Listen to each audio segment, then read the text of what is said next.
Hey guys, here we are, a 10th part of the story. Weakened to their breaking point, the allied shinobi forces have little chance of survival. The Jubi had fired a colossal Bijudama in their direction. The former Hokage are too busy trying to save them to focus on Kurama and the rest of the Biju's final plan of action. We will see as Naruto and Sakura go back in time to prevent disaster.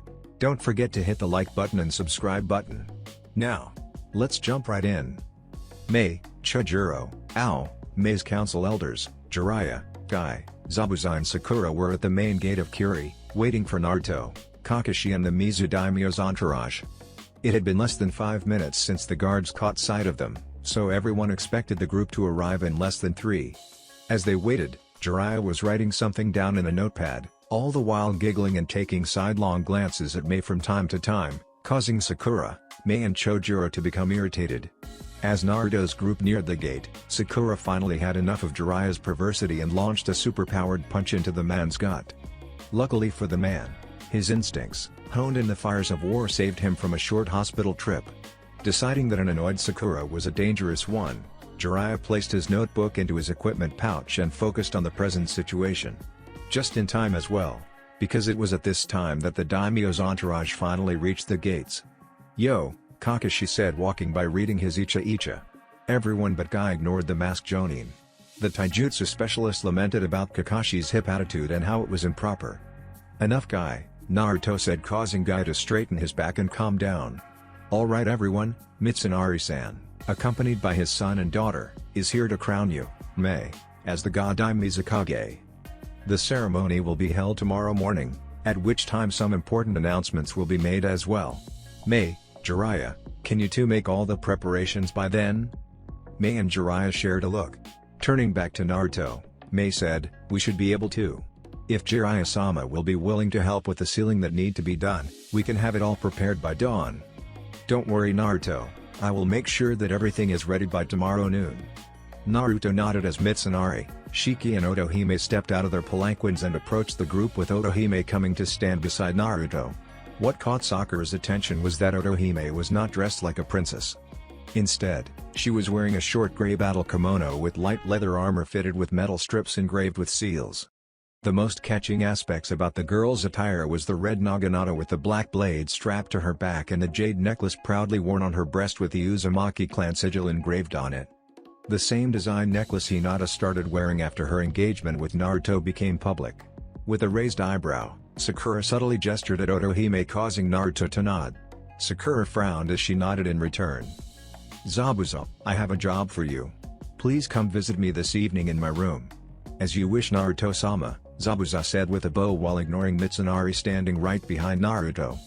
Zabuza straightened up and nodded to Shiki before bowing to Otohime, causing some of the Kiri shinobi to stare at the scene in wonder. Zabuza, bowing to a Mizu royal. "Mei-san, you can go. Please don't bother preparing quarters for Naruto-sama. He shall be staying with us," Shiki said, causing Mei to nod, while Ao just frowned at the suspicious behavior of the Mizu daimyo. "Of course, Shiki-sama. Then get going. You have much work to do. I am sure that I can easily escort Mitsunari-san and his family back to their estate here. Kakashi, get some rest. You're on leave until it's time to return. You too, Guy? Kakashi-san, you have quarters with Guy-san. I am sure that he can show you," Mei called out with a smile. Kakashi paled a little but nodded before turning to Guy and gesturing for the spandex-clad Jonin to lead the way. As the two Jonin left, Naruto turned to Sakura and said, "If you don't have any pressing duties, please come with me. We need to discuss some things." Sakura nodded, causing Naruto to say, "Good. This is Otohime-chan. Hisui-chan, this is my closest friend, Haruno Sakura-chan." "An honor to meet you, Hime-sama," Sakura said with a bow. Otohime nodded and said, "The pleasure is mine. I hope that we can be friends." "Of course. Any friend of Naruto's is my friend," Sakura said with a smile. With that said, Naruto turned to everyone and said, "We better get going. I can still feel minor malicious presences here. It is best Mitsunari and his family moves out of harm's way." Mei nodded and barked an order, causing the Kiri ninja around her to disperse. Bowing to Naruto and the Mizu daimyo, Mei turned and headed towards the cage tower in her office with Ao and Chojuro. Beside her, Jiraiya nodded to Naruto and vanished in swirl of leaves. "You can go now, Zabuza," Naruto said, causing Zabuza to shake his head. Can't do that, Naruto-sama. Protocol dictates that you have at least one guard while are in foreign lands outside of combat. Moka-sama will have my head if I don't follow her explicit orders. Naruto sighed in defeat before nodding. Alright, you can come, but after we enter the estate, you are free to go. There are some protocols to follow, Naruto. You may be a formidable shinobi, but there are certain expectations from your retainers that need to be met. Why do you think the cages take bodyguards with them? None of them are the run-of-the-mill shinobi, Sakura said, causing Naruto to glower in annoyance. I agree with Sakura-san. You need to stop thinking that you are a normal shinobi. You are a daimyo as well, and with that position, certain etiquettes and protocols that need to be followed. Even if you don't like it, you have to suck it up and accept the situation. Besides, there is a show of power with who is your guards, how they are dressed, how they carry themselves. All of it are shows of power and grandeur. It's all very important in daimyo-level politics.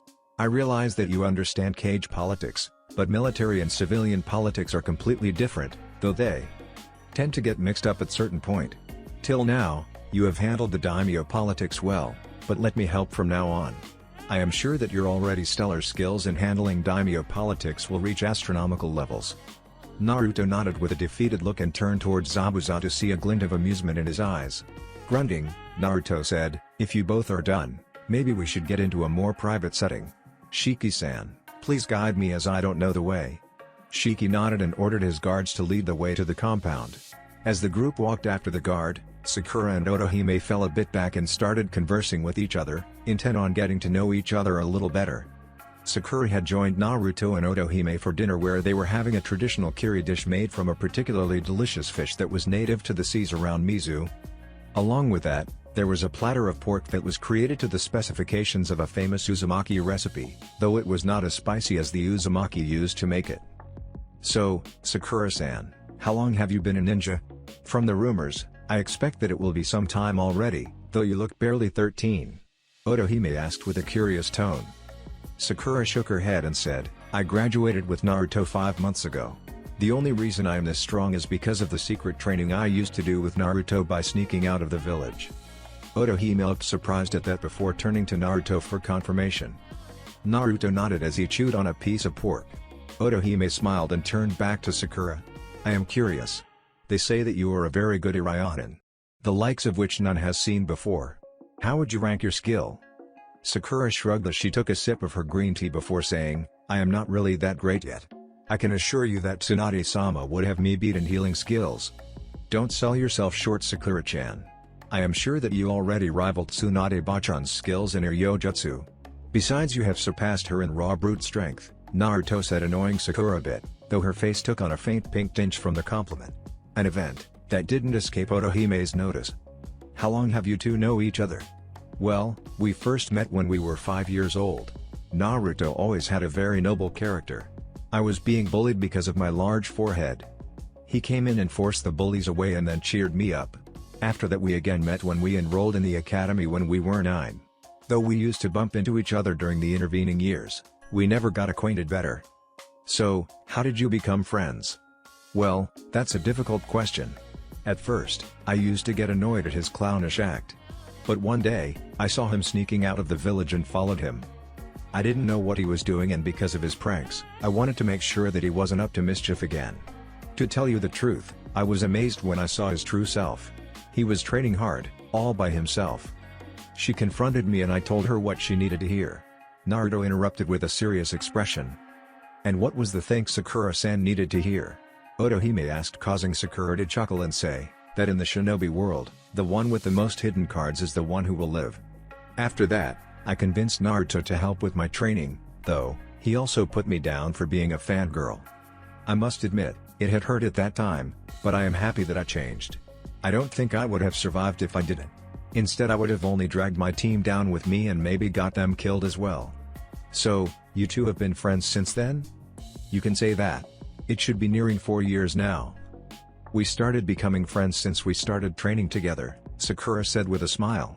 You know, during our academy days, Naruto used to wear a kill me orange jumpsuit and used to prank the whole of Konoha. Even now all of Konoha fears him, even the Yonbu. You can't be serious? Otohime asked with shock. Sakura chuckled and said, of course. He has the unofficial title of Demon Prankster from Hell among the Shinobi. Though he has reigned in his pranks since his heritage came out. Instead, he uses his devious mind to manipulate the situations to his advantage. Who knew that pranks could be so formidable on the field? What do you mean? You will come to understand in time. Just know this. When you spar with him, never let your guard down. He will humiliate you the first chance he gets, and that too with prank techniques. Otohime blinked her eyes before turning to stare at a sheepish Naruto. What? It's either pranks or techniques that would cause grievous harm. What would you have me to do? Kill? Otohime shook her head and said, well, there goes my plan to train with you. I heard that you have a bow staff. I wanted to test out my Bokitsu skills against yours. Naruto and his group of Uzu and Konoha shinobi were at the gates of Kiri, intending on leaving for Konoha. With them was Otohime with a large scroll on her back and Shiki. Normally a princess like Otohime would have a whole convoy of people and carriages with her, but upon her and Naruto's insistence, it was only the princess with a large scroll strapped to her back. Beside her, Shiki was wearing an expensive traveling kimono, looking a bit ill at ease. In a few days' time, the Rakubi Jinchuriki, Utakata will be coming by. I was able to convince him to rejoin Kiri, but he demanded certain conditions be met. Just accept the conditions. It is better to have a Jinchuriki of Utakata's skills with you than against you. Mei looked surprised but nodded, as you wish, Naruto-sama, but are you sure that we can trust him? He deserted his post in the past. Utakata is someone who prefers peace over war. To maintain the peace, he will do whatever it takes. Besides, the reason he left was a misunderstanding. We shared memories. It is something we Jinchuriki can do. I saw the misunderstanding.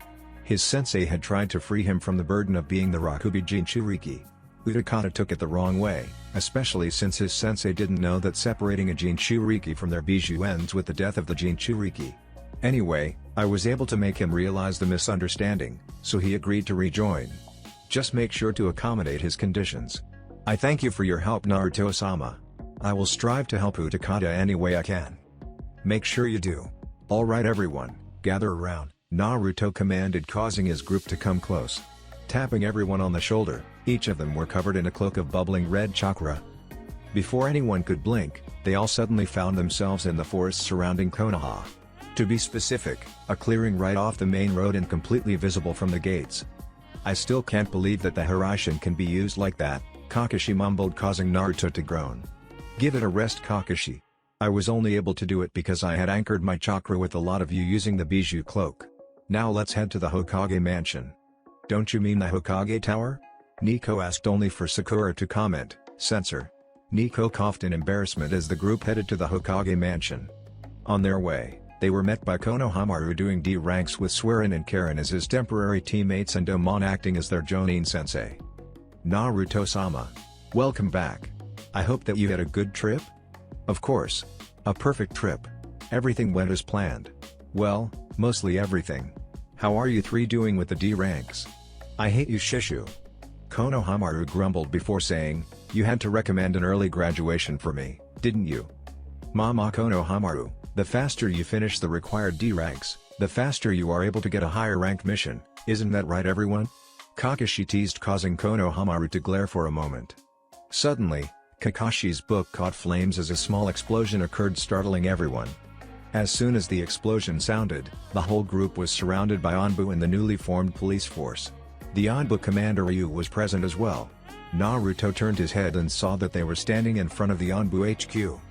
Ryu stepped forward and asked, what happened here, Naruto-sama? Don't really understand it, but if I am not wrong, then Konohamaru accidentally caused an explosion to destroy Kakashi's precious Icha by just glaring at him, Naruto said with a slight smirk. That's impossible. Did you trap the book, Naruto? Jiraiya asked with a peeved tone. Again? This is the third time this happened. Ryu said, turning to Konohamaru with an accusing glare.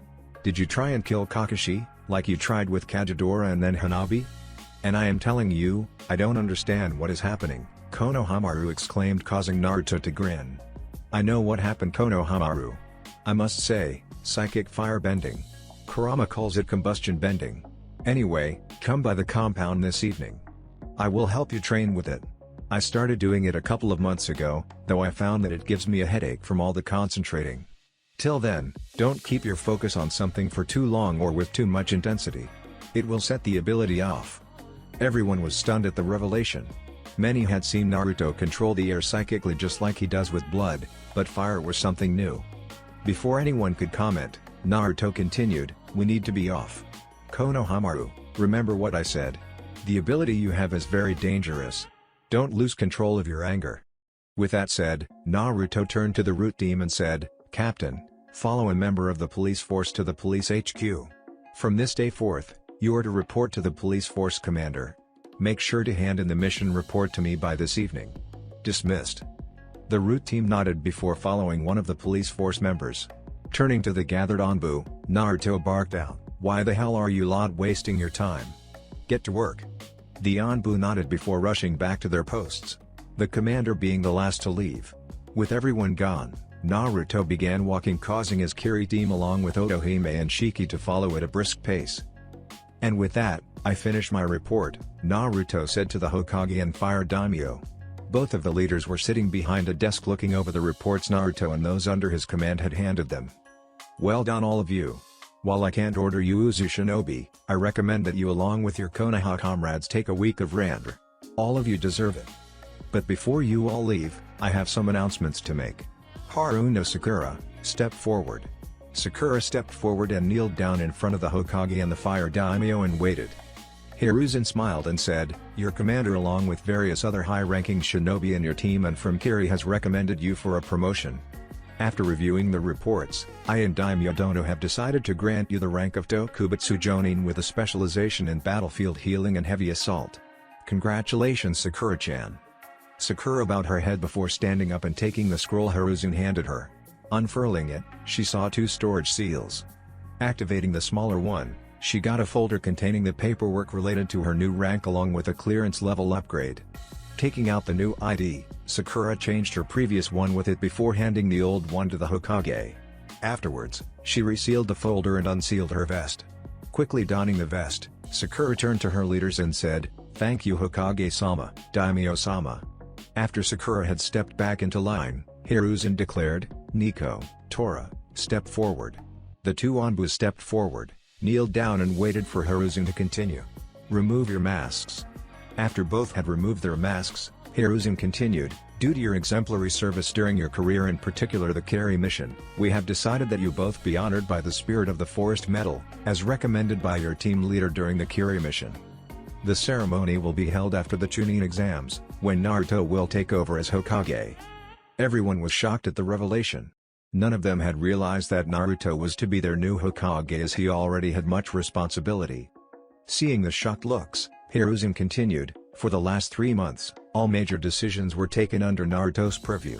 Keep this secret until the official declaration. Now dismissed." Everyone bowed and started leaving the room. After some time, only Naruto, Sakura, Zabuza, Jiraiya, Otohime and Shiki were left. "Hideyoshi Gigi, Hokage Gigi. It seems that I have found myself another bride," Naruto said with a foxy grin, causing the 2 old men to sigh. "We realized that as soon as we saw Otohime-chan wearing the Uzumaki protection amulet. How did this come to be?" Hideyoshi asked only for Shiki to speak. "May I be allowed to recite the tale Hideyoshi-sama?" Hideyoshi nodded before turning to Naruto and saying, "Naruto-kun, you and Sakura-chan show young Otohime-chan around our beautiful village. It seems that Shiki-san's tale will be a long one, so let's not bore your new fiancé with politics. Shiki-san, you must join us for lunch." "As you wish Gigi. Zabuza, stay here and then escort Shiki-san to the compound. Natsumi will key him in." "As you wish Naruto-sama," Zabuza said before walking out of the room and jumping up into the rafters. Seeing an Anbu sitting on the same rafter, Zabuza nodded before taking out a book and starting to read it. "Are you two free to come by for dinner tonight?" Naruto called over his shoulder as he stood at the door to the room. "You always invite us. Let me invite you to dinner this time," Hideyoshi said with a smile. "Bring Hinata-chan, Otohime-chan, Tsunade-chan, Moka-san with you. And you Sakura-chan, please come as well. Kana-chan has recently become very interested in your exploits. I am sure that she would love to hear about everything firsthand." "It would be an honor Daimyo-sama," Sakura said with a bit of nervousness. Every time she had dinner with the daimyo was at Naruto's. This was the first time she was invited directly by Hideyoshi. "And you Jiraiya-kun. If you have time, please come by as well." I will be there, Hideyoshi-sama. It isn't every day that Tsunade will agree to have dinner with me, Jiraiya said with a faint lecherous grin. Sakura narrowed her eye at Jiraiya's tone but decided to ignore it. Hideyoshi turned to Shiki and said, I am sure that you have no objection on joining us for dinner as well? None, Hideyoshi-sama. Hiruzen, you are going to be there with your grandson, won't you? Of course, Hideyoshi Dono. I won't miss it for the world. Then what about you, Naruto-kun? You haven't answered yet. I will be there, Gigi. Before I forget, make sure that you have free time the day after tomorrow. Hokage Gigi, can I borrow training ground 56? What for? Hiruzen asked with Hideyoshi nodding in agreement. For the spar, of course. The spar between Sakura and Tsunade Butchin. Jiraiya's eyes widened in shock before he stuttered out, are you sure that it is wise to have those two behemoths spar within Konoha? Jiraiya suddenly felt a shiver run down his spine. Turning to the source of the killing intent, he saw the pink-haired medic giving him a death glare. I will be sure to inform Tsunade-sama that you called her and me behemoths. I am sure that she will be thrilled. Jiraiya started to stammer in fear when Naruto said, I will work with Moko Oba-sama and Natsumi-chan to cover the whole training ground in a specialized sealing barrier. Everything within will be out of phase with the universe, so no attack will escape. The most devastation will be that the whole training ground will have some craters and the trees would be uprooted. Seeing Naruto's nonchalant expression, Hideyoshi and Hiruzen just sighed again. Leave it to Naruto to downplay complete demolition of one of the S-rank training grounds. Grounds that are reinforced with many seals to be extremely durable. Sakura, you should meet up with your parents. They haven't seen you in a while. I am sure that they would love to hear the good news, Naruto said with a smile. Hell no. I am not leaving you alone with Otohime-sama. The first thing you will do is try and convert her into a ramen addict. No, I am staying. Besides, we are 3 days early. A couple of hours won't kill my parents. Seeing the determined look on Sakura's face, Naruto grinned and said with a teasing tone, are you jealous? Don't worry, I am sure that Hisui-chan won't take advantage of me, will you, my dear? Hisui played along with a teasing smile, if you want, you still have a chance, Sakura-chan, to join. What do you say? Sakura's face took on pink tinge as she sputtered out, I don't like Naruto baka like that. Hisui and Naruto chuckled, causing the pink-haired girl to mock glare at her two companions and say, unbelievable. Now there are two of them. Sakura pouted and turned her head away, though within the deep recesses of her mind, Hisui's words struck a chord. Sakura, can you please pick up Sasuke and come to the Golden Leaf? We will be having lunch there. Seeing that Naruto was serious, Sakura nodded and said, alright. He is at his apartment, right? Naruto nodded before saying, that's right, but on second thought, get everyone from the Rookie 9 and there you can find along with their sensei. I will pick up Hinata-chan, Anko, Iruka-sensei, Yugao and Tenzo. Sakura nodded before vanishing in a sunshine. At the same time, Naruto created 3 clones and had them dispersed to gather everyone. Turning to Hisui, Naruto offered her his arm and said, let me escort you to meet my other fiancé. Hisui nodded with a smile as she wrapped her arm with Naruto's before both vanished in a swirl of leaves. The guards standing at the entrance of the Hyuga were surprised when Naruto and Otohime appeared in a swirl of leaves, but before either could comment, one of the guards rushed into the compound while the other bowed to Naruto and said, welcome back, Naruto-sama. Hiyashi-sama is in his study. Hinata-sama and Hanabi-sama are meditating in Hitomi-sama's personal garden. Otohime raised an eyebrow at both guards' reactions but decided to not comment. Naruto nodded and said, thank you, Hyuga-san. But can you direct me towards the garden? I and my companion wish to meet up with Hinata-chan. Of course, Naruto-sama. Please take a right at the first branch path from the main road. Follow it for 3 intersections before taking a left at the 4th. At the end of that path is the garden. Naruto nodded before walking in with Hisui still clinging to his arm. As the couple walked through the Hyuga estate, a sudden shout drew their attention. Turning around, Naruto and Hisui saw Hiyashi rushing after them with Neji at his heels. Good afternoon, Hiyashi Dono. A pleasant day, isn't it? Hiyashi came to a stop in front of the couple and said, that it is Naruto-sama. I am pleased that I caught you before you left. I was just taking Neji's report of the carry mission and wish to congratulate you on a successful first mission as a team leader. We heard about your wonderful exploits. Also, please extend my congratulations to Haruno-san. Neji just finished reporting of her promotion. I will be sure to let her know. Now, I am sure that Neji has told you that the Mizuhime and the Crown Prince, her brother, has traveled back with us. Let me introduce, Otohime-chan. Hisuikan, this is Hyuga Hiyashi, the clan head of the noble Hyuga clan. It is a pleasure to meet you, Hiyashi-san. I am Otohime. I am Naruto-kun's second fiancé. Naruto-kun has told me a great deal about Hinata-chan, so if you don't have any pressing matters to discuss with Naruto-kun, may we be on our way? I am sure that a clan head like you have much paperwork to do. Of course, Hime-sama. My daughters are training in their late mother's personal garden. I am sure the guards have informed you of the directions. Neji, please escort Naruto-sama and Otohime-sama to the garden. Neji nodded stiffly before walking forward. As the three walked away from Hiyashi, the Hyuga clan head called out from behind, "And congratulations on your engagement." Naruto waved a hand as Otohime turned back and smiled before walking away. After the three left, Hiyashi let out a soft sigh before muttering, "That girl will be a thorn in my plans to win Naruto-sama over." Take a deep breath, Hanabi, and then release it. As you have fire and earth, you need to both have a strong will and good breathing technique. From what Naruto-kun has explained, earthbending needs you to be firm. With a strong will, you can bend the very earth to your will. As for fire, fire is generated by your breath. Learning to breathe right will allow you to generate greater heat and therefore stronger fire, Hinata said softly as she released a deep breath. You don't even have my affinities. How do you know so much about them? Hanabi questioned as she stood up and stretched her legs. Hinata stood up as well and said, I may not have the affinities, but I had asked Naruto-kun to explain how bending the other elements work. He explained it to me in great detail. But if you prefer to be guided by someone who has your affinities, then why not ask Konohamaru-kun for help? He has the exact same affinities and has mastered them to an appreciable degree. Hanabi glared at her sister and said, I am not asking that baboon for help. He just graduated because he is Naruto-sama's apprentice and Hokage-sama's grandson. Is that right, little firecracker? Do you think I would allow such blatant favoritism? Do you think you can match up with Konohamaru right now? Naruto asked with a cool tone, causing Hanabi to shiver in fear. The last time Naruto used that tone, he forced her to clean all the Hyuga bathrooms by herself. I have told you before. Arrogance and jealousy will only lead to regret.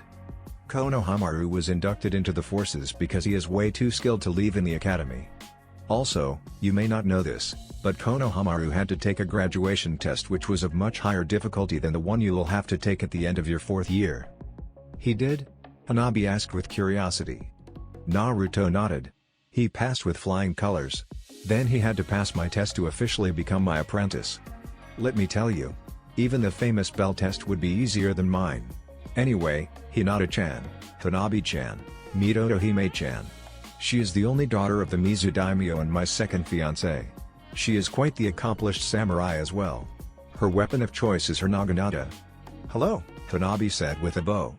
Hinata nodded, it's a pleasure to meet you, Otohime-chan. Please call me Hisui, Hinata-chan. All my friends do, Otohime said with a smile. Hinata smiled and nodded as Hisui continued, Naruto-kun has told me a lot about you. I am looking forward to get to know you better. We are sisters now, aren't we? Of course, Hisui-chan. You just arrived this morning, didn't you? Hisui nodded as Naruto was helping Hanabi with her stances for firebending. Every time Hanabi made a mistake, Naruto would gently reposition her arms and legs into the correct posture. Oh. Where are my manners? I am sure that you haven't had lunch yet, so please join my family today. Unfortunately, Hinata-chan, I can't today. After all, Naruto-kun and I came here to invite you and your sister to lunch with us at the Golden Leaf Hotel along with Naruto-kun's other friends and close confidants. Hinata nodded in understanding before calling out, Koshan, please inform father that I and Hanabi-chan will not be having lunch with him today. And send someone with tea. Hisui-chan, please come with me. I am sure that you haven't unpacked yet. You can borrow one of my kimonos. You look about my size. Naruto-kun, please excuse us. Come on, Hanabi-chan. Get washed up and ready. We leave in 15 minutes. Ino, stop drinking so much, Sakura scolded, causing the Yamanaka heiress to slam down the jar of sake. Looking up with a teary smile, Ino said, I can't believe that you got promoted before me. That too directly to Tokubetsu Jonin. I am so happy for you, forehead. A vein throbbed on Sakura's temple before she slapped Ino upside the head and looked away with a huff, though a small sad smile graced the pinkette's face. Sakura, Sasuke, what was it like? Kiba asked with excitement, only for Sasuke to grunt and ask, what? Fighting in a war. What war? Sasuke said with a smirk. Kiba glared before saying, "The Carry Rebellion. What were you doing over there? Lazing about? You wish." Besides, other than Sakura, none of the Junon saw much action. Team 9 had to deal with a couple of Chunin, while I took down a team of Junon during the initial assault, the very day we got there. After that, it was all camp support and chores. But what about the rumors of you guys single-handedly changing the course of the war? Dog breath, it was Naruto, Sakura, and the two Anbu with us that really changed the course of the war. Not even Jiraiya-sama saw action, and he is a fucking Sannin. Care to elaborate? Shikamaru asked as Sakura was trying to stop from choking the clingy Yamanaka heirs. When we reached there, Yagura's two main forces were already attacking the camp. Naruto sent Sakura to the medical section, with me and Sai as her protection. The Jonin, Anbu and Team 9 were sent to extract casualties. Jiraiya-sama and Mei-sama were sent to the command center. It was Naruto who took down the whole army he faced without a single casualty on the enemy's side. He only took out the commanders, not that blame him. From what I heard, each of them were bastards that made Itachi look like a saint. I see. Not surprising, especially with Naruto's strength. How long did it really take? For Naruto to subdue the attacking forces, I mean? Sasuke thought for a moment before saying, a little over 3 minutes. Did you get the technique he used? Shikamaru asked as Kiba to exclaim, how the hell did he do that? The same thing he did to the Iwajin Shiriki, the thing he does with air pressure. Just in a more massive scale than in Nami. Troublesome. Now I wish I had air as my element. There are so many more strategies with air than with water. Water can be much more effective if you use it creatively, Shikamaru-kun. A voice said, drawing everyone's attention to the entrance of the room. There stood Hinata, Hanabi, a girl, a little older than them, that none but those that went to Kiri recognized, Naruto, Iruka, and Anko. All of them, but Naruto, Iruka and Anko were wearing expensive kimonos. Or Yamanaka. Is that Sake from Tano Kuni? Ino nodded with a red face before saying, you want some Anko-san? Hell yeah, Anko said as she caught the unopened bottle Ino threw at her only for a sword to slash the bottle in half. Anko stared at the bottle for a few moments, turning her head backwards to see who was the culprit, only to gulp in fear. Behind Anko stood Yugao, still clad in her Anbu uniform. Her mask by her waist. Her katana was unsheathed and gleaming with a bit of sake clinging to it. Then there was the glare the violet-haired woman was sporting. With a sickly sweet tone, Yugao asked, Anko-chan, don't you think that it is too early to start drinking? Turning to Kurina and Asuma, the woman asked, and you too, how can you keep allowing the girl to become drunk? Last time, I can ignore as the sake was particularly potent, but you don't have that excuse this time. Asuma gulped as he shivered in fear while Kurenai smiled and said, what can I say? They are shinobi. We don't have a right to stop them, though I advised against it. Ino-chan just didn't listen. She is just like Anko-chan over there. You know how difficult it is to control her. Yugao sighed before reseating her katana before turning to Anko and saying, you get drunk, I'll lock you out of the apartment. Got it? Hey beautiful, care to share your name? Kiba asked as he approached Otohime with a slight swagger in his steps. Everyone who knew about Otohime froze in fear. None of them were expecting the set of events that occurred. As Kiba tried to place his arm around Otohime's shoulder, he suddenly found himself on the ground with the black blade of her naginata between Kiba's legs. With a sweet tone, Otohime said, try that again, and you will find yourself less of a man. Do I make myself clear? All the males in the room paled while most of the females were nodding with an approving look on their faces, with Kurenai shaking her head in exasperation. Are you stupid, Inuzuka? Wait, don't answer that. I already know that you are. This the only daughter of the Mizu Daimyo and Naruto-sensei's second fiancé. Kiba paled as he turned to stare at Naruto with horror. Naruto sighed before saying, Kiba. I am not going to take action against you, but make this clear. What you pulled would allow me to ask for your head. If it was another daimyo, you would have been dead. The way you act will only end up harming you in the long run and bring shame upon your clan, your village, your land, and most of all, your comrades. I can understand that you are attracted to women you find attractive, but the way you approach will only alienate them. This is not an honorable way to act. What will your mother and sister say? Hisui-chan, let him up please, and forgive him. He can be a bit thick sometimes. As you wish, Naruto-kun. You dog, remember what I said, Hisui said with a bit of contempt. Kiba nodded with a fearful look before Kurenai spoke up, meet me at your home, Kiba. You. Me and your mother will be having a long overdue discussion about your behavior with ladies." Kiba paled even further as Hinata spoke up, "You really should know better by now, Kiba-kun." Turning to the others, the Hyuga heiress said, "I think we came here to celebrate, not for the drama Kiba-kun is always bound to cause, so let's celebrate." "Hello everyone. I am Otohime. It is a pleasure to meet you all. I have heard a lot about all of you from Naruto-kun and Sakura-chan. I hope we can get along." "Likewise. The name's Mitarashi Anko said with a grin before saying, "Though I must say you're the only princess I have ever met who knew how to handle herself on the battlefield." "Thank you.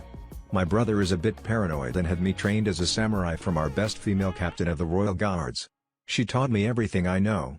Anko nodded with a glint in her eye. "Don't even think about it, Anko. She isn't a shinobi. You would end up traumatizing her like you nearly did to Konohamaru-kun." Anko pouted at the red-eyed woman scolding as the woman turned to Otohime and bowed, "I am Yuhi Kurenai. Jonin sensei of teammate that consists of Hyuga Hinata, Aburame Shino, and unfortunately Inuzuka Kiba," Kurenai said as she pointed out her team. Each nodded in agreement with Kurenai's statement and bowed except Hinata. Otohime nodded as Hinata quipped with a teasing smile, "She is the best genjutsu user in the world, if you don't consider Uchiha Itachi, but then again, the Uchiha's claim to genjutsu mastery comes from their overrated monkey marbles they call eyes." "Mind what you say, Hinata Dono. The Sharingan allows us minor precognition in battle along with hypnosis, while the Byakugan only allows 360 degrees vision. I would say that I got the better bargain. What use is your eyes if you can't see someone coming?" Hanabi quipped before Kakashi and Tenzo called out together, "Enough out of you three. Leave the rivalry to the training fields." Both looked surprised before sharing a look and grinning, though Kakashi's grin couldn't be seen under his mask. "The name's Sarutobi Asuma, the Jonin sensei of Team 10 consisting of Yamanaka Ino, Narashi Kamaru and Akimichi Ichoji. Nice to meet you. It has been a long time since I have talked face to face with a princess. Not since before I retired from the 12 Guardian Ninja." As Asuma introduced his team, each member nodded though everyone could see that Ino was a bit inebriated from the way she was swaying in her seat. "Nice to meet you all. Hisui-chan, this is Umino Iruka-sensei. Our sensei in the academy and the only one who treated me fairly. It is nice to meet you, Haim-sama.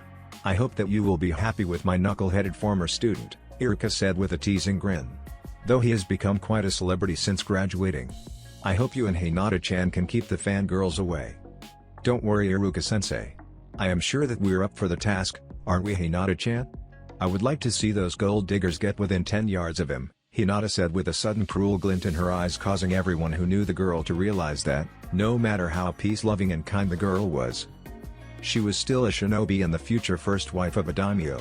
Someone that needs to be as strong as well as kind and understanding. "Congratulations, Ototo-kun. You too, Sakura-chan," Ayame said as she walked in wearing an expensive-looking kimono. A gift from Naruto on her recent 17th birthday. "What are you congratulating me for, Ni-chan?" "And me?" From what Sakura knew, her promotion wasn't something that was common news yet. "I do have eyes, you know. I can see the standard Jonin vest you are wearing. I may be a civilian, but I do live in a shinobi village. As for you, Naruto-kun, a little white birdie told me that you are now engaged to two beautiful ladies and for being the next Hokage. I can't wait for official announcement," Ayame said with an excited grin. Sakura jumped up and rushed towards Ayame before shaking the girl and asking, "How the hell did you know already? Hokage-sama declared it just this morning to us and told us to keep it hidden until the official announcement." Sakura would have kept shaking Ayame when Two Fists gently pried her hands off the ramen chef while Sasuke supported the dazed Ayame. With a dizzy head, Ayame stuttered out, "I overheard Moka-sama and Tsunade-sama discussing it a couple of weeks ago when I was making a delivery. I asked for confirmation and they told me. They did tell me to keep it quiet, but I thought that you would have alerted you friends by now." Naruto sighed before saying, "Alright Sakura, cool down. The information wasn't spread into the high winds. Besides, I was about to announce it to you all today at the end. No harm done." Sakura nodded before turning an apologetic smile to Ayame, "Sorry about that. But after hearing about Danzo, I was a bit paranoid." "Ni-chan, this is Otohime-chan, my second fiancée and the Princess of Mizu. Hisui-chan, this is Ichiraku Ayame, someone I consider family. While I was roaming the streets looking for food, they were the ones who took me in and fed me. Oi, Ni-chan, where's the old man? Dad has a delivery to make at your compound. 700 bowls of assorted flavors of ramen. Thanks of bring back the Uzumaki clan. Our business is booming. We had to hire 3 new helpers. Everyone's jaw dropped at the information. None had ever heard of such a thing. Not even the Akimichi ordered in such quantities the same dish, only different flavored. Thank you for taking care of Naruto-kun.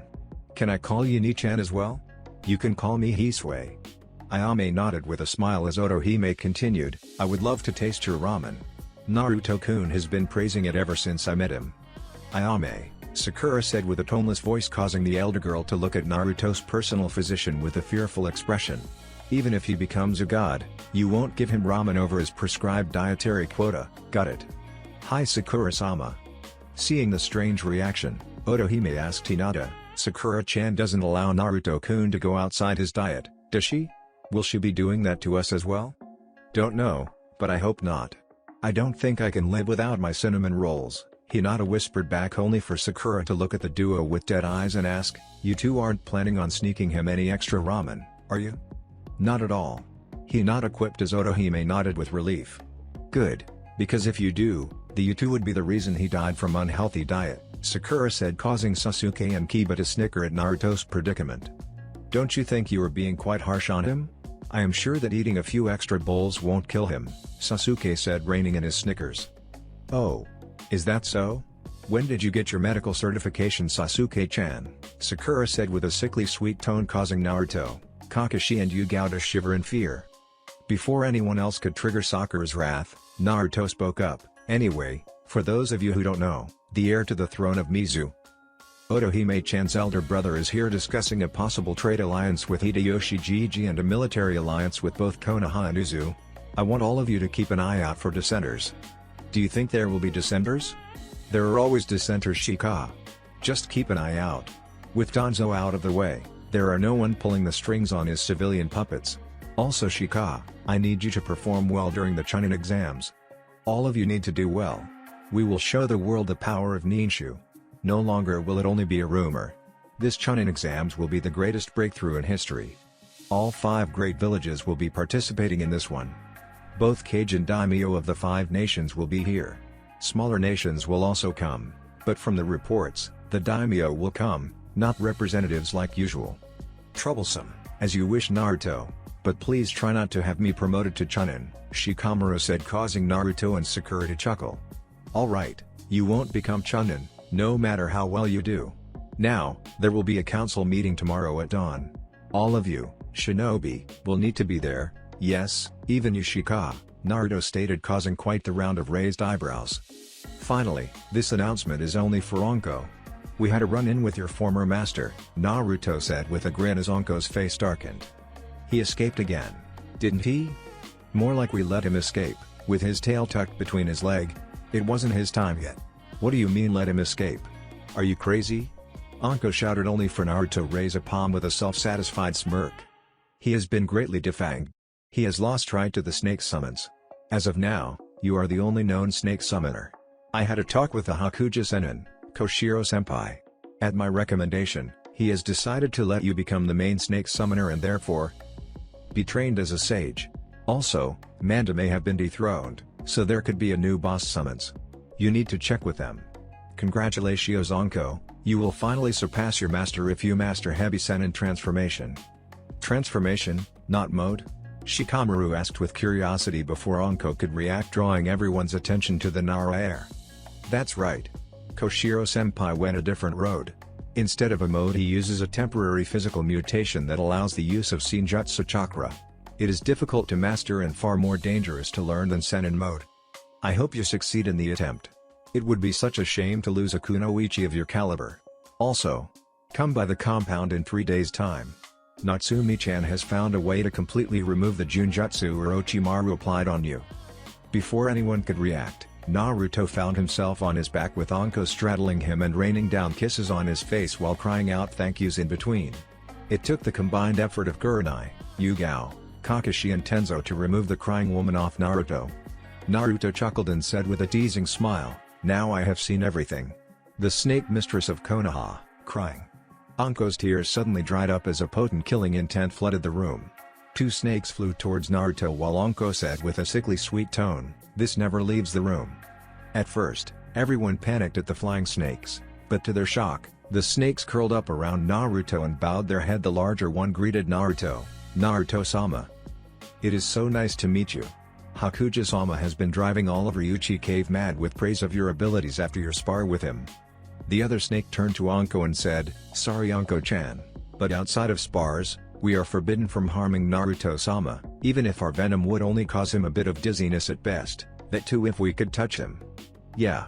How can we even hope to touch him, if he doesn't let us, when Hokage-sama failed to do the same? Boy, don't be overdramatic.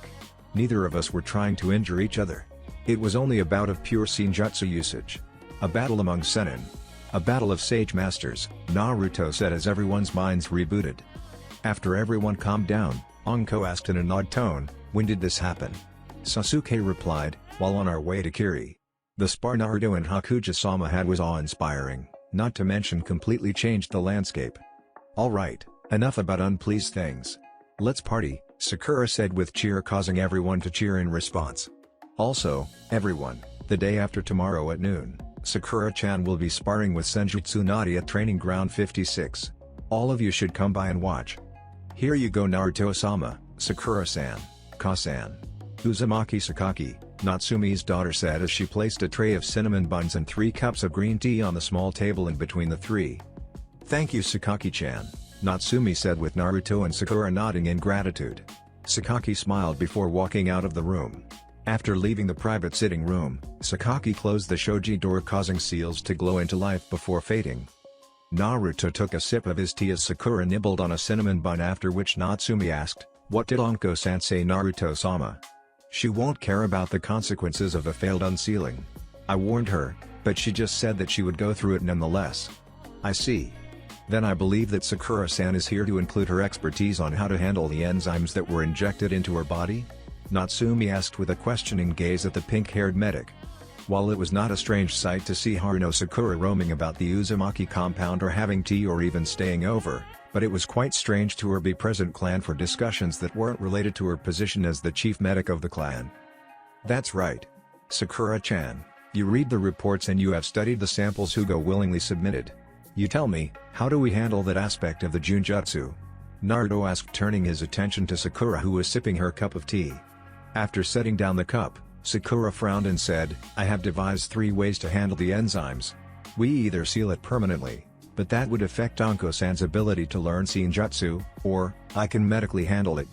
I can either extract all traces of the enzyme or create a neutralization compound that will need to be injected into her before you unseal her. Even then, I am a bit hesitant to go through either. I would like to consult with Tsunade-sama before finalizing anything. We don't want to do anything that would harm Anko-san in the long term." "She makes a valid point, Naruto-sama. Orochimaru was quite brilliant when he created the Junjutsu. Normally, a Junjutsu is easy to remove for us, but the physical aspect changes things quite a lot. These enzymes and Orochimaru's cautious nature that have me worried. I have a bad feeling that if we remove the seal without handling the enzymes would only end in Anko-san's death." "Alright, I will ask Tsunade to join us here. Do you two have all the notes on the seal and the enzymes?"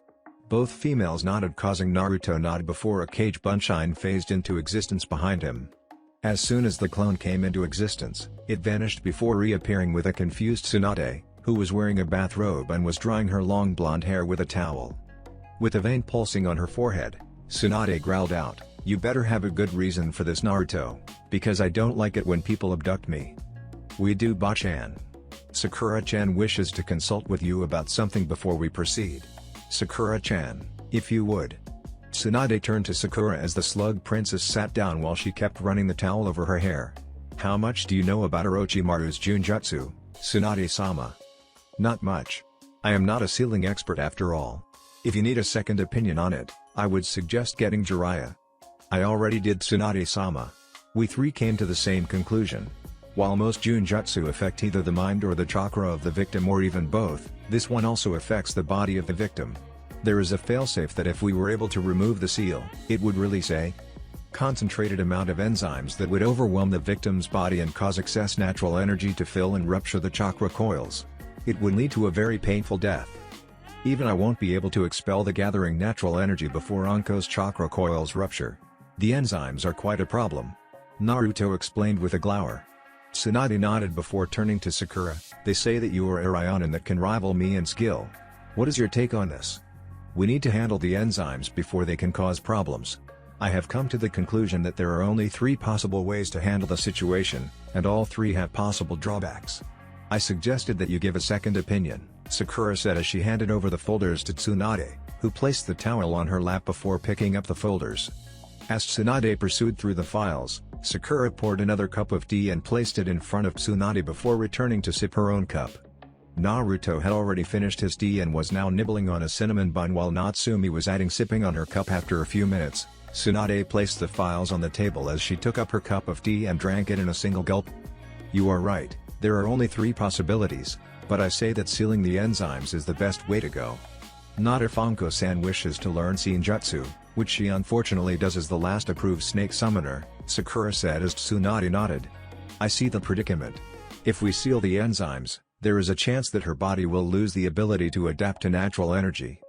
Then we only have the choice to either remove all traces of the enzymes as the unsealing procedure is being done, or we have to inject her with a neutralizing agent. Both have too many factors that can lead to Anko being crippled. I would say that injecting the neutralizing agent is the best bet.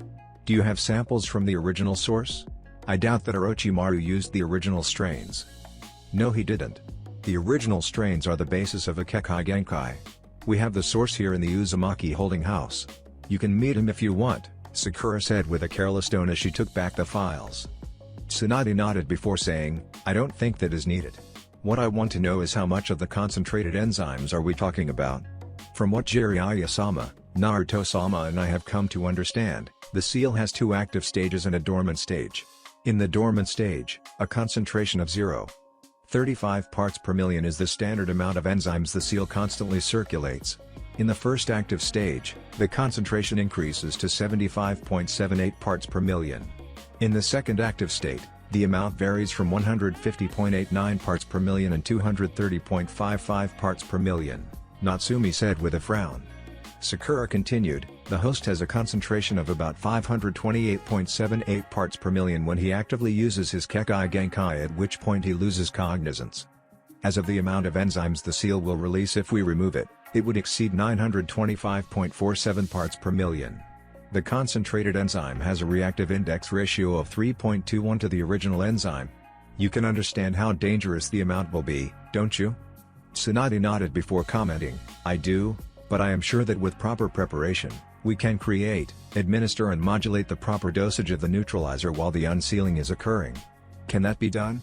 Seeing the question was posed to Natsumi, the Uzumaki seal master thought for a moment before saying, I don't believe that there will be any problems if you hook up the equipment to Anko-san before the unsealing is done. I wasn't speaking of any machines. I was hoping that the Uzumaki would have a seal that could be used to do it. Other than that, it is futile because otherwise, we need someone to adjust the neutralizer absorption rate in real time. But unfortunately, there are no medical techniques that have been developed yet to do that. Maybe, if my great-uncle was alive, he would have been able to control the absorption rate of the neutralizer substrate prepared in an aqueous space, Tsunade lamented, causing Sakura's eyes to widen in realization. I think I may be able to do that, Sakura mumbled, though it caught everyone's attention. What did you say? Tsunade queried, only for Naruto's eyes to widen as he commented, you can use your immense control of water bending to control the absorption rate, especially since you can even bend blood and bodily fluids. Exactly, Sakura said with excitement, causing Natsumi to look surprised at that tidbit of knowledge. Tsunade, on the other hand, looked confused. What do you mean? There isn't anyone who can control blood. It's impossible. Naruto and Sakura turned to Tsunade with matching grins as Naruto said, maybe not with ninjutsu, but with ninchu, specifically water bending, it is highly possible. Very few have the strength of will and the disposition to be able to bend blood and bodily fluids, but Sakura-chan and I are 2 of them. Tsunade looked disbelieving for a moment before Naruto sighed before focusing on the blonde-haired medic. Suddenly, Tsunade felt the fluids in her left arm act out. She tried to resist, but unfortunately, the arm was not listening as it rose into the air. With a panicked expression, Tsunade exclaimed, all right, I believe you. As soon as she said that, her arm fell limply back down. moving it around a bit to see if it was back under her control. Tsunade nodded with a satisfied smile and said, "That's a dangerous ability. More so than even the Hyuga-Jukan." Sakura nodded, "I agree, but it has quite a lot of great applications in the medical field." Tsunade nodded before turning to Naruto. "How do you learn this water bending? This is why I told you to learn ninjutsu from me, though I can't guarantee that you will have an affinity for water bending. Unlike ninjutsu, if you don't have an affinity, it is near impossible to learn bending of that element. Then how can you use all the elements? I doubt that you have an affinity for all?" Tsunade posed with a frown. Naruto chuckled, "I said near impossible, not impossible. You would need hundreds of years of training to do that. As for me, I only have an affinity with air." Tsunade glowered as she said, "You don't look that old, Gaki." Sakura chuckled, "He may not be hundreds of years old, but he does have access to Kage Bunshin and an immense understanding of each of the elements and what they represent. Then, there are his skills in Senjutsu, that allows him to become completely connected to nature. If he can realize the true natures of the elements, then no one can." Naruto blushed at the praise before commenting, "Ninju is much more based on the disposition of the user than their skills in manipulating chakra.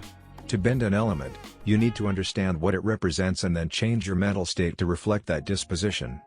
Tsunade nodded, "All right then. Now Haruno-san, do you believe that you can do it? Administer and modulate the dosage in real time?" "I believe so. It shouldn't be much of a problem for me to adjust the dosage on the fly. Then I believe we have a course of action. Is the neutralizer substrate ready? I have had the hematology department at the hospital already preparing and testing various strains. They will have the reports on my desk by 8 this evening." Tsunade nodded before commenting, "Would you mind if I checked the reports?" "Not at all. I would be honored to have your input. In fact, as I am still an active kunoichi, I would request that in my absence, you completely take over my position," Sakura said with a little bow in the end. Tsunade looked surprised but nodded, "It would be my pleasure, Haruno-san. Oh, please just call me Sakura, no honorifics. Like Naruto, I don't like formalities much." Tsunade chuckled, "That's good, because unless completely necessary, I don't like formalities as well. Just call me Tsunade from now on, Sakura." "Of course, Tsunade. All right then. We have a plan of action regarding Anko-chan's Junjutsu. Now, Sakura-chan, don't you have a class at the academy in a few minutes?" Naruto asked with a grin, causing the pink-haired girl to look up in surprise.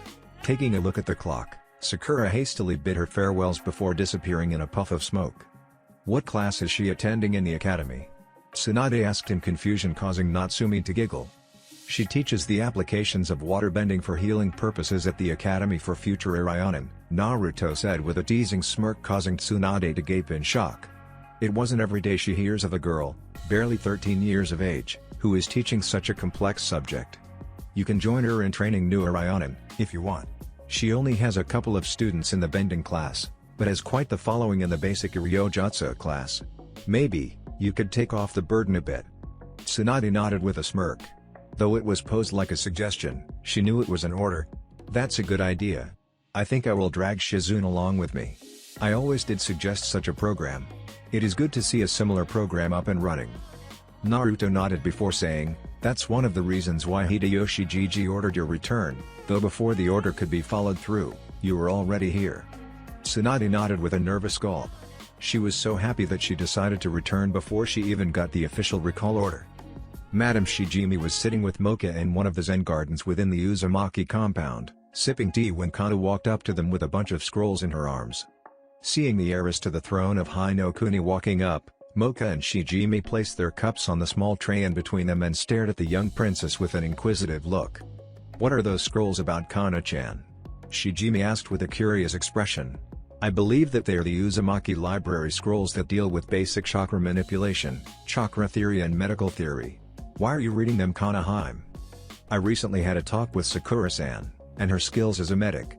After hearing what is needed to receive a certification to practice healing, I was intrigued.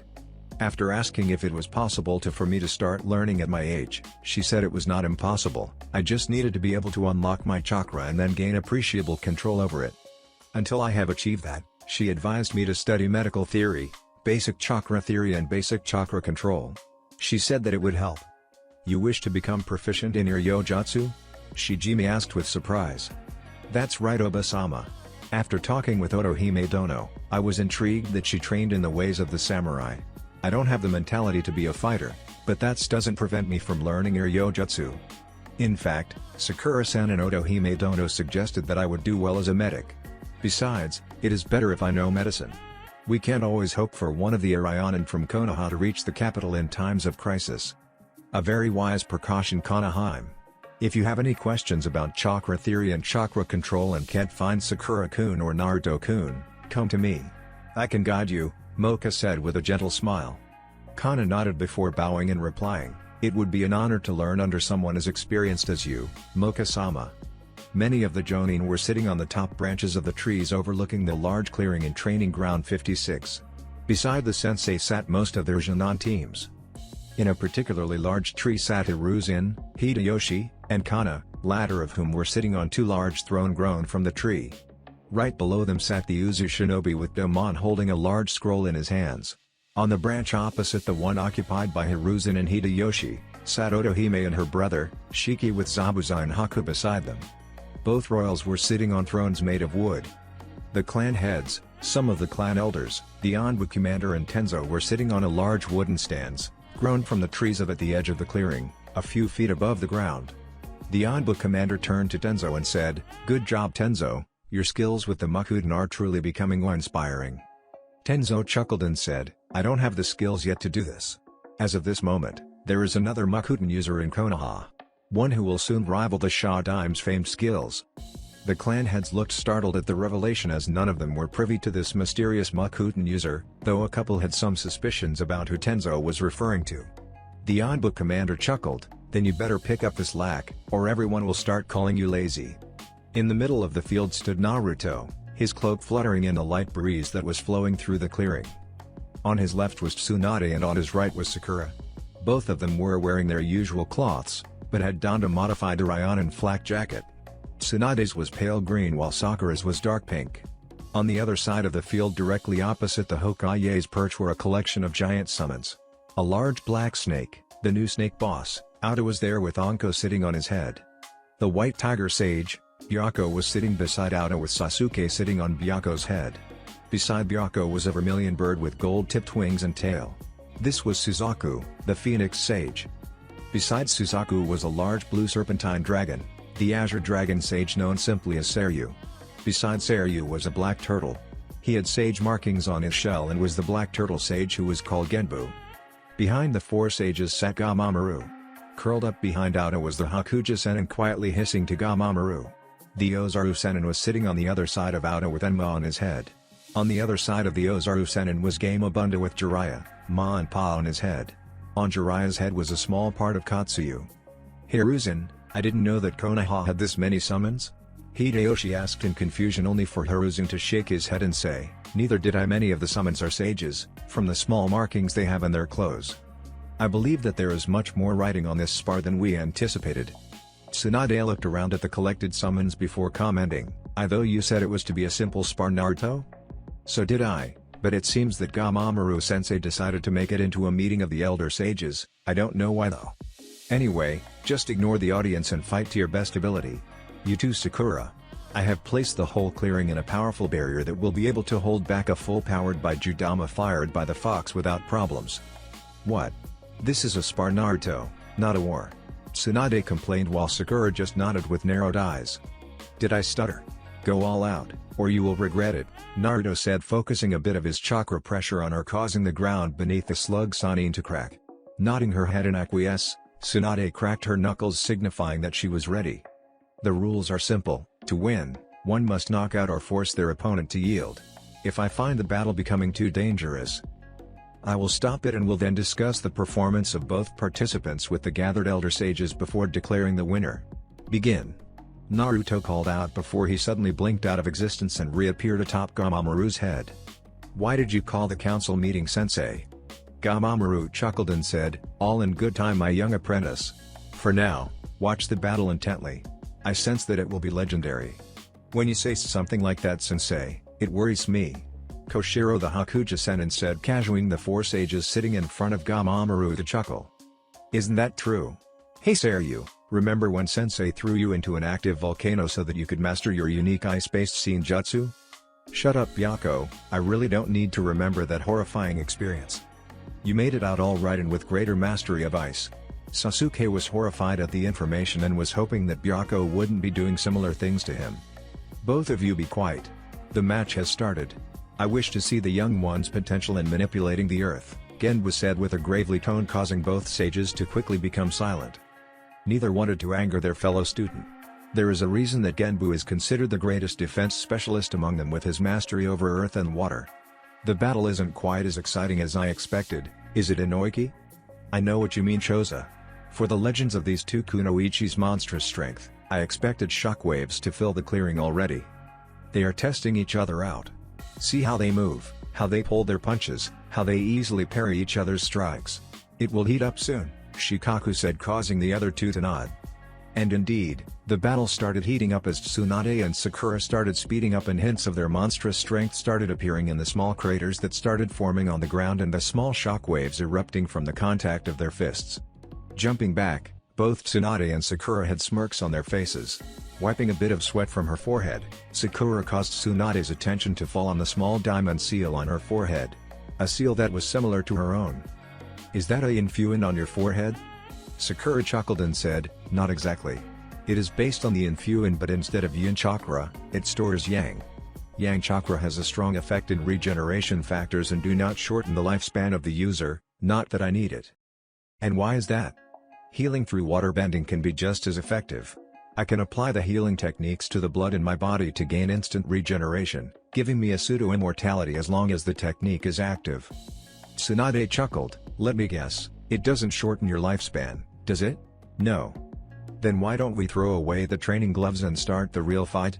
Tsunade said, activating her influence. At the same time, Sakura smirked and activated her own seal.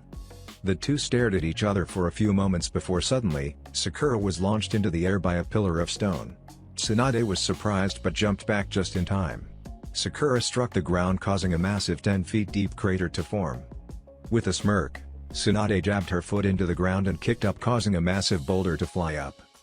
With a spin kick, Tsunade sent the boulder fly towards Sakura, who just smirked in return and thrust her fist forward, causing a shockwave to fly off and collide with the massive boulder. A simple hole formed in the middle of the boulder before it disintegrated into dust. Sakura focused and caused multiple rocks to fly up around her and start spinning at great speeds as they heated up before turning into spinning shuriken made of lava. Hope you can survive these. Tsunade looked shocked at seeing the flying lava shuriken and was barely able to dodge the first three, but the fourth caught her on her outer thigh, cauterizing the wound. Steam erupted from the burned wound as it sealed up in an instant, just in time for Tsunade to roll left and dodge the returning lava shuriken. For the next few minutes, it became a game of cat and mouse as Sakura tried to guide Tsunade towards her with her flying lava shuriken, while Tsunade kept dodging and weaving out of the shuriken's paths with extreme dexterity. You have taught her well, Naruto. Her skills in controlling earth is astounding. Thank you, Sensei. But that was completely her. She was the one who discovered the secret to bend lava. Don't be modest, Naruto Dono. It isn't only the student, but also the teacher's accomplishment in discovering new applications of any discipline. Even, I haven't been able to understand the earth enough to be able to bend lava. Metal, yes, but not lava. You honor me with your words, Genbu Dono, Naruto said as he watched the battle unfold. Tsunade had finally got bored of dodging and was rushing Sakura with a shuriken following her. Seeing a chance, Sakura caused the shuriken to suddenly solidify and crash onto the ground as she closed her eyes and focused on the ground around her. Taking a deep breath, Sakura suddenly opened her eyes and crashed her fist into the ground in front of her. All around her, the field started melting and changing into lava, causing Tsunade to jump back and throw a few kunai at the distracted girl. The kunai embedded into Sakura's stomach with 6 quelches, causing the girl to cough up a bit of blood. To everyone's surprise, the kunai flew out on their own and began circling around the pink-haired as the blood around the wound flew back into it before a blue glow appeared for a few moments before vanishing, revealing a completely unblemished stomach. Raising her hand up, a long tendril of lava followed, which solidified into a small handle with a long thin whip of lava flowing out. With a smirk, Sakura twirled the lava whip for a moment before causing it to fly forwards towards Tsunade, who was too shocked to retaliate, found her arm engulfed in a burning whip of solidified lava. With a flex of her super strength, She easily shattered the burning rock, revealing the burned muscles beneath. As the burns healed within seconds, Tsunade smirked and dodged another whip as she threw a few kunai to test the theory. She smiled when she saw that while Sakura could control the metal and the lava, she couldn't do complex things with both at the same time. Sakura narrowed her eyes as she took control of the kunai Tsunade threw and caused them to join the others orbiting around her before snapping out with the whip again, only for the slug Sanin to roll out of the way and throw a few senbon at her. Again she took control of the senbon before whipping again, causing Tsunade to roll and throw a few shuriken. What are they doing, Hiruzen? Why are both not charging forward? Both have monstrous strength that would assure their victory if they were able to land a blow on their opponent. They both know this, so both are being cautious, but with Sakura-chan's other abilities, I would say that Tsunade is at a disadvantage. Tsunade doesn't have any way to really cause damage from afar, while Sakura has, not that it would matter with both of them having the ability to instantly regenerate. This is becoming a battle of attrition. First to become fatigued will win. Hideyoshi nodded in understanding when Mocha spoke up from the branch below theirs. Not quite. Sakura-chan is at a disadvantage at the moment. See how both are just taking pot shots at each other, Tsunade with the weapons and Sakura with her lava whip? Both Hideyoshi and Hiruzen nodded, causing Mocha to continue. Sakura-chan is controlling the too much earth at the same time. It is mentally fatiguing her quicker. There is her focus to keep the lava in molten state and under her control. Then there is her split focus in controlling the whip and the metal weapons. I believe that Sakura-chan is putting too much pressure on her mind. Soon, she will faint from mental strain. Ah, I see now, but it seems that she has realized that, since she now begins to attack aggressively again, Hideyoshi said. Feeling the sudden headache, Sakura realized what the problem was and made the orbiting weapons to fly towards a surprised Tsunade, who was unable to dodge most of the weapons. With a grunt, Tsunade flexed her muscles, causing the weapons to fly out as her wounds instantly healed up. Tsunade looked up only to see Sakura surf towards her on a wave of lava with the area around her feet frozen into ashen stone. Before Tsunade could react, the wave was upon her and so was Sakura. In reflex, Tsunade stabbed forward and would have stabbed Sakura through the heart if Naruto hadn't reappeared and caught her hand in his glowing golden ones while Sakura was being held in an arm of chakra. The lava flew around the three before flowing into the craters, filling them up and solidifying into a plain rocky surface. This fight is over, Naruto declared with authority as he caused the chakra arm to put Sakura down on her feet and let go of Tsunade's wrist. Please check over your wounds while I discuss the performance with the elder sages. With his piece said, Naruto vanished and reappeared on Gamamaru's head. So, what do you think, sensei? Byako, you go first, Gamamaru said with a thoughtful expression. Both performed well. The young one's mastery over ninja is astounding, especially since she has been learning it for such a short time, and at such a young age as well, but I believe that she could have done better. She needs more experience. Katsuyu's summoner needs to get some ranged techniques under her belt as well, and she seems a little rusty. Overall, I would say that it was a draw. Everyone nodded as Suzaku spoke up. I had an interest in your friend Naruto Dono, for her healing skills, but her elements don't match mine and mine people's. Her skills in healing with water bending by using one's own blood is something I have never come across. On the other hand, Katsuyu's summoner also has a similar technique that uses yin chakra to facilitate increased cellular mitosis. Because of that, both were practically immortal and the outcome of the battle would have only ended up with spiritually broken participants. One requires more experience and the other is rusty, so I say that the battle was a draw. The battle was won by the pink-haired one. Even with instant healing, Katsuyu's summoner would be the one getting the short end of the stick. Though Katsuyu's summoner has much experience and skill, she has stagnated and hasn't bothered to broaden her horizons. If we took away their regeneration abilities, then it would have been Katsuyu's summoner who would have died. The battle was won by the pink-haired one. You two have been unusually quiet, Genbu and Koshiro. What are your thoughts? Gamamaru asked, causing Koshiro to chuckle and say, I believe that this was a win for young Sakura. She has earned my respect by her performance. Tsunade would have lost if Naruto had allowed Sakura to douse her in lava. I agree with Koshiro-senpai, sensei. This was young Sakura's win and I believe I have found a new turtle summoner, Genba said with a grin as everyone looked at the ancient turtle with appraising looks. In the past, he had turned down many great shinobi and kunoichi the honor of becoming a summoner. To admit that a young Irainen had earned his respect was something that many believe would not happen, especially since Genbu preferred those with a deposition towards defending the innocent. Gamamaru chuckled, I see your point Genbu, Goshiro, but I say that it was a draw. I saw the future possibilities that are now impossible, but there were equal number of outcomes in which Tsunade won, as much as Sakura won. Oh goodness me, it seems that we need a 7th vote to finalize the outcome. Ozaru-kun, what are your thoughts on the battle? The Ozaru-senin looked stunned at suddenly being asked his opinion but quickly regained his composure and stated, I believe that it was a draw Gamamaru-sama. If Naruto-sama hadn't intervened, Tsunade would have been drowned in boiling lava while Sakura would have been knocked out by a kunai to the heart. Even with their respective regeneration techniques, they would take a lot of time to recover and would have been mentally and physically exhausted, so I believe that the battle would be a draw. Well said Ozaru. There you have it Naruto. Declare the result. As the referee, it is your duty to officially end this. Naruto nodded before reappearing in the middle of the field. Focusing on his airbending, he softly said, the battle has been a draw. There is no winner. Even though Naruto has spoken softly, the airbending technique had caused his words to be carried all around the clearing to the point that even the people occupying the farthest reaches of the clearing clearly heard him as if he was standing right beside them. The clan head, Anbu Commander and Tenzo were nodding their heads in agreement with Naruto and the Elder Sage's judgment when Naruto commented, I am very happy that I agreed to allow Hinata, Hanabi and Neji to train in Ninshu. If this is what a competent user can do, I don't want to face off against a master. Right, you're Hiyashi-sama. Tenzo, you were in Kiri with her. Did she ever show such skills there? I believe that she did, Commander. Unfortunately, I wasn't the one to witness it. You should ask Nico. She got front row seats to the massacre Sakura-san orchestrated with her control of the elements. From what I heard, it took her less than 3 minutes to completely wipe away nearly 300 shinobi and kunoichi, that too without sustaining a single blow.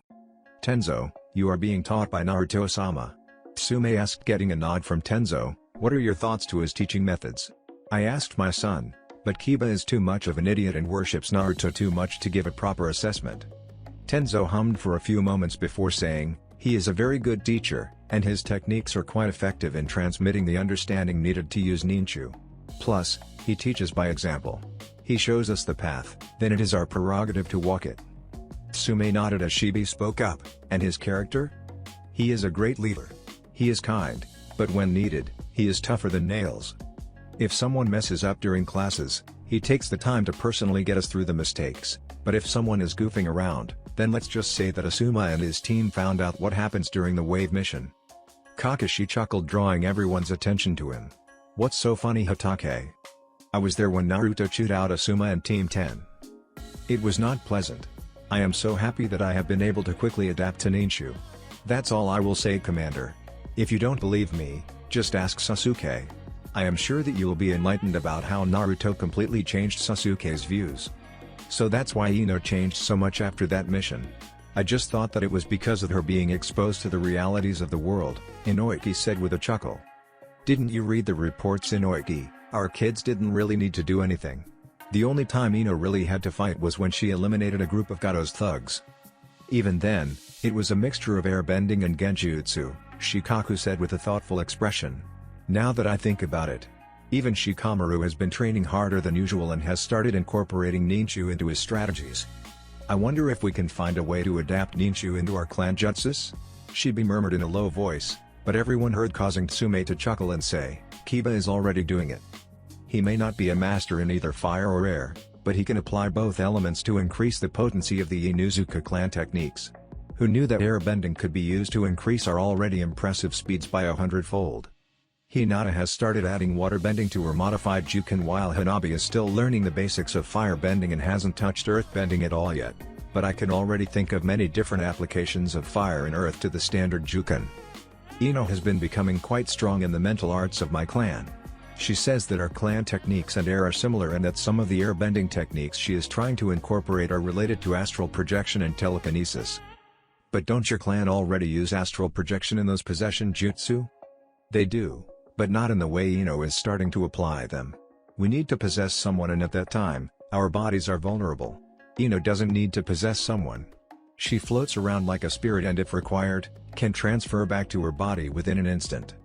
Choji hasn't really adapted Ninshu into our clan techniques, but we do still use ninjutsu. Choji has been replacing the ninjutsu with his earth bending. I wonder if Sakura-san would be willing to help Choji learn to manipulate lava? You know, said Kurama Hokuto, at first I thought that a bit of favoritism was being shown as Sakura-san is Naruto-sama's best friend, but I now know that the promotion wasn't a fluke. If you knew Naruto-sama well, then you wouldn't have thought that. Naruto-sama is very fair and doesn't show favoritism. In fact, many would complain that he had influenced the Hokage to allow Konohamaru to be inducted into the forces, but let me tell you. Not only did Konohamaru had to give the new standardized graduation exam, he had to give a personal test administered by Naruto-sama. From what I saw, the test would force many experienced chunin into depression. Konohamaru survived such a test, and Naruto-sama had threatened that if Konohamaru failed, he would have to stay an extra 2 years in the academy. While Naruto-sama had suggested Konohamaru be given the chance, it was Konohamaru's choice to take the early graduation exam. The Onwa commander said with a chuckle. Then I can rest assured that Konoha is in good hands. Kurama Hokuto said, getting nods from everyone present. Before anyone could comment, Kakashi exclaimed, "Quiet, it seems that Tsunade-sama wishes to say something. After thinking about the fight, I have concluded that it was my loss. I had greater experience than Sakura and had a greater time to hone my skills, but Sakura already matches me. In a few years, Haruno Sakura will easily surpass me. For that, I say that the winner of this fight was Sakura. Here is grandfather's necklace, just as promised," Tsunade said, throwing the necklace to Naruto and then giving a respectful bow to Sakura. Surprised at the sudden gesture, Sakura returned the gesture before something suddenly clicked in her mind. "Why did you give Naruto your necklace, Tsunade?" Tsunade raised an eyebrow and said, "You don't know? Naruto here betted that you would win the spar, which, in my opinion, you did. So I had to part with the necklace." Sakura growled and turned to Naruto with narrowed eyes, causing Naruto to feel a sudden shiver run down his spine. Turning his head, he saw Sakura glaring at him. Suppressing the shiver, Naruto asked, "Do you need something, Sakura-chan?" A light-killing intent started wafting from the petite girl, causing everyone to suddenly see the illusion of an angry war goddess. "Oh my, it looks like young Naruto has bitten of more than he can chew. I told him it was a bad idea to bet on the outcome, but he wouldn't listen." Koshiro chuckled and said, "Reminds me of Hagoromo and his wife.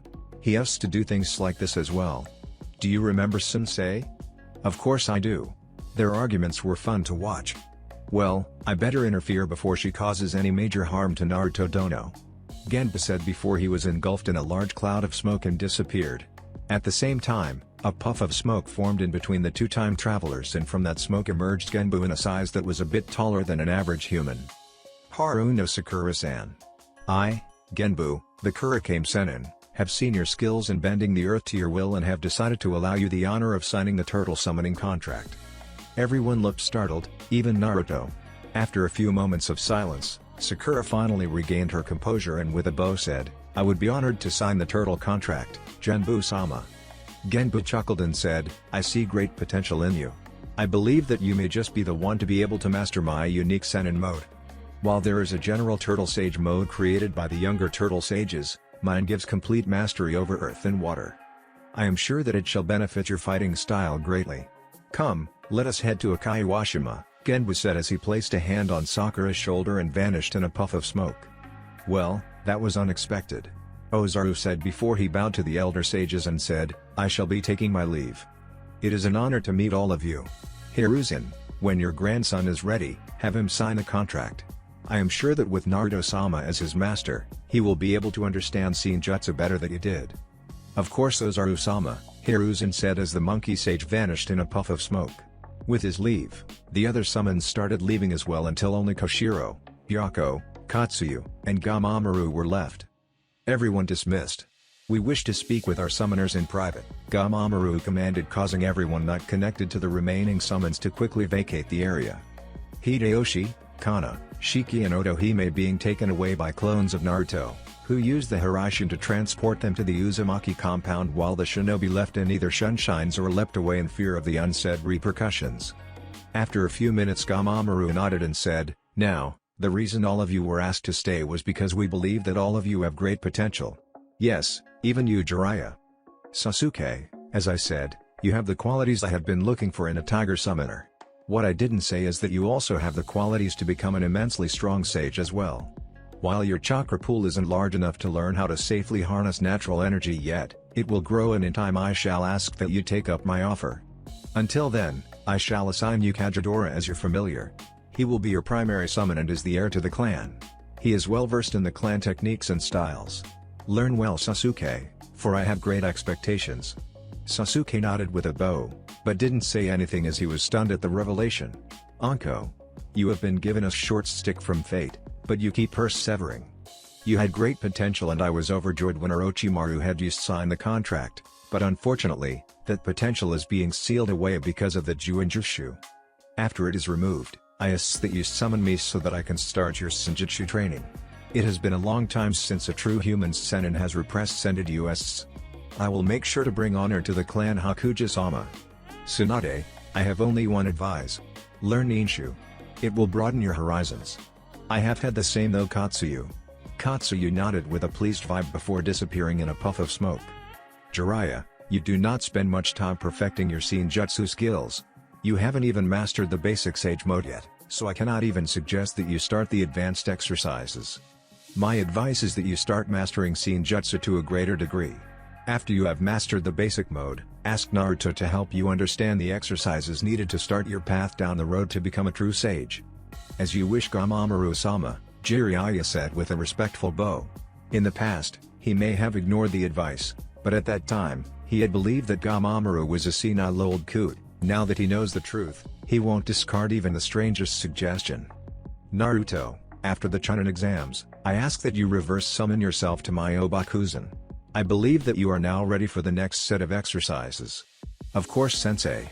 I will head over as soon as I have settled into my place as Hokage," Naruto said, surprising Sasuke, but the last loyal Uchiha decided not to comment. "That is fine. I had already foreseen it. Make sure to visit Oni no Kuni soon. It will offer you a great opportunity," Gamamaru said before he, Byakko and Koshiro vanished in puffs of smoke, leaving behind a group of confused shinobi and kunoichi. "What did he mean by that, Naruto?" Sasuke asked, only for Naruto to shrug. "I sometimes get disjoint visions every now and then while I am meditating while submerged in Senjutsu, but sensei has it down to an art form. The only way I will know, is if I follow his advice, which I will. I do need to talk with Mirakudono and her daughter about the contract my father made with them." Sasuke nodded while Jiraiya gave a perverted grin right before a snake wrapped around his neck while Tsunade punched the idiot in the head. "Keep it K-rated in that empty mind of yours, Jiraiya," both Tsunade and Anko said with glares before sharing a grin. That's it for this video. I hope you all enjoyed the video. Don't forget to like the video, subscribe to the channel, and follow me on my other social media accounts. Anime God here, and I'm signing off.